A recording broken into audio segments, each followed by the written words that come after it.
Pois é, Ademar, foram duas ações ajuizadas agora nesse período. Eu só vou pontuar que elas tiveram origem com base em uma denúncia que os vereadores apresentaram. Ao Ministério Público. Isso. É uma denúncia única, mas traziam diversos pontos que eles entendiam que mereceriam uma análise pelo Ministério Público. Traziam 10 a 11 pontos, mais ou menos. Sim. Esses pontos eles foram analisados. Três pontos foram separados para uma análise minuciosa, por assim dizer. Um desses pontos foi feita uma recomendação, que é uma das formas como a gente consegue atuar para corrigir alguma irregularidade que a gente identifica. O prefeito acatou, foi corrigido e não teve um desdobramento maior. Outros dois pontos, então, deram origem a essas duas ações. E os outros 7, 8 pontos foram arquivados, pois não se identificou a necessidade de uma intervenção, uma irregularidade na atuação do prefeito que necessitasse, então, uma intervenção judicial. Foi arquivado, os vereadores foram notificados desse arquivamento e apresentaram recurso, está em Porto Alegre para uma análise, então, da instância superior do Ministério Público. Essas duas ações, da análise da documentação e dos fatos, foi identificado que seria necessário, então, levar ao Poder Judiciário para verificar a intensidade e a gravidade dessas condutas, se caracterizariam ou não a ação de improbidade, pois na análise que foi feita, que eu realizei, então se identificou que seriam irregularidades graves e que necessitariam, então, dessa intervenção do Poder Judiciário. Estariam perfeitamente caracterizadas as irregularidades. No entender do Ministério Público, sim, Ademar. A primeira delas, eu vou começar pela última, com relação a uma empresa para serviços de divulgação, imagem, do referente ao município.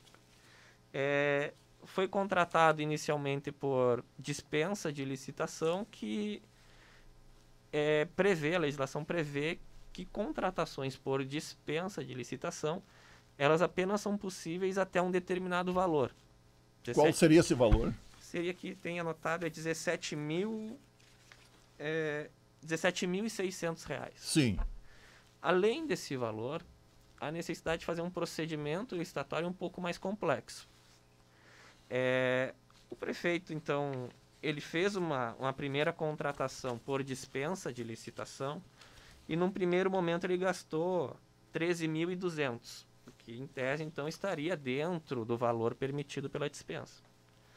Ocorre que ele fez sucessivas prorrogações desse contrato, 2 prorrogações. E o procedimento ele não permite, ele até permite essas prorrogações, só que essas prorrogações têm que estar dentro do valor dos 17.600. No momento que ele fez 2 prorrogações, uma de mais 6 meses e outra de mais 1 ano, o valor extrapolou em muito aqueles 17 mil. Passou então a ser R$52.800. Então, haveria necessidade, no entender do Ministério Público, em análise da legislação e dos entendimentos da doutrina, de que era necessário uma licitação. E o prefeito ele já tinha conhecimento da continuidade desse serviço, que ele ia precisar desse serviço, ou que ele iria utilizar esse serviço por mais tempo. Tanto que em um período anterior a essa contratação de dispensa, ele já tinha feito uma contratação dessa empresa para algumas atividades. Então, era uma empresa que já prestava alguns serviços também na área de publicidade para o município. Também foi identificado que essa contratação não foi feita uma pesquisa de preços, uma irregularidade na forma documental de como foi feita a pesquisa, das empresas contatadas para apresentar o produto, e aí se identificou essa irregularidade.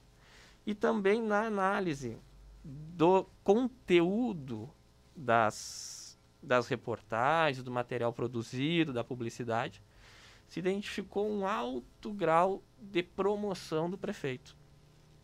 Então, se estava utilizando o recurso público para um elogio excessivo ao prefeito, ao seu secretariado, às medidas adotadas pelo prefeito, então que feriria dessa forma a moralidade e a impessoalidade necessária para a administração. a administração não está proibida de contratar serviço de publicidade, Sim. mas não pode haver um elogio excessivo a um governante, a um representante. Então, dessa forma, foi identificada essa irregularidade e, da mesma forma, foi feito ainda um material sobre as ações de governo realizadas, uma revista, um livreto com algumas 40 e poucas páginas sobre as ações de governo, o que é comum também ser feito pelos governantes. Se identificou que foi feita uma contratação também dessa mesma empresa, é um outro tipo de contrato, e foi feita uma contratação direta, sem nenhuma realização e formalização de procedimento licitatório, e uma contratação sem um expediente de dispensa, sem um expediente de inexigibilidade, uma contratação que a gente diz direta, verbal.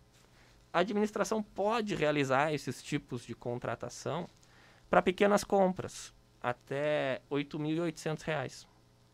Só que no caso aqui se gastou 9.200 e alguma coisa. Então, ainda que o valor que excedeu seja um pouco maior, houve. E aí, no contexto com a outra contratação, que é a mesma empresa que prestou o serviço, se entendeu também por esse fato, identificar uma irregularidade nesse fato. E essas duas situações, tanto a contratação do livreto como a contratação da publicidade em si, foram identificadas como indevidas e irregulares. Foi pedido a suspensão imediata desse contrato de publicidade, e foi autorizado pelo Dr. Gerson, aqui da Terceira Vara Judicial de Lagoa Vermelha, então, a imediata suspensão desse contrato de publicidade, por entender na análise preliminar que algumas situações colocadas caracterizariam, sim, algumas irregularidades para aquele momento de análise de pedido liminar. Agora, o processo desenvolve, vão ser ouvidas eventuais testemunhas, analisado o material pelo Judiciário, e aí vai se analisar se os argumentos do Ministério Público procedem ou não. Esse é a primeira ação ajuizada. A segunda ação ajuizada, com respeito a uma empresa de terceirização de serviços, ela já prestava serviços também ao município de Caseiros e foi realizada a contratação de 2 cargos. Foi feito um novo contrato, um novo procedimento também aqui de dispensa, de licitação, para a contratação de 2 cargos, de operador de máquina e motorista. Aqui é interessante, Ademar, porque o município de Caseiros ele tinha um concurso que vencia em janeiro de 2019, que previa esses cargos. E tinham pessoas aprovadas nesse concurso e que não foram chamadas, estavam na lista dos aprovados. Só que o concurso tinha validade até janeiro de 2019.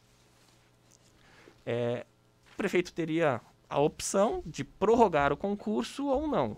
Nessa questão, a gente não discute diretamente a prorrogação ou não, só que algumas peculiaridades foram trazidas pelos vereadores e identificadas pelo Ministério Público, porque as próximas pessoas aprovadas nesse cargo tinham pessoas que eram filiadas ao partido político de oposição ao prefeito. E os vereadores trouxeram um apontamento de que o concurso não teria sido prorrogado, justamente porque essas pessoas que seriam chamadas seriam de partidos de oposição. O prefeito apontou que surgiu, ao longo do período ali, uma necessidade de novas máquinas adquiridas, pessoas que teriam se aposentado ou implementado tempo de aposentadoria, exoneração. Só que na documentação que foi analisada, o prefeito indicou 5 máquinas, veículos novos. Foi identificado que dessas 5, 4 já eram de conhecimento do prefeito ainda em dezembro de 2018. Então, em janeiro de 2019, quando foi o prazo para prorrogar ou não o contrato, o concurso público, ele já tinha conhecimento de que haveria necessidade de ter mais motoristas, mais operadores de máquinas, porque ele já estava comprando pelo menos 4 equipamentos novos para o município.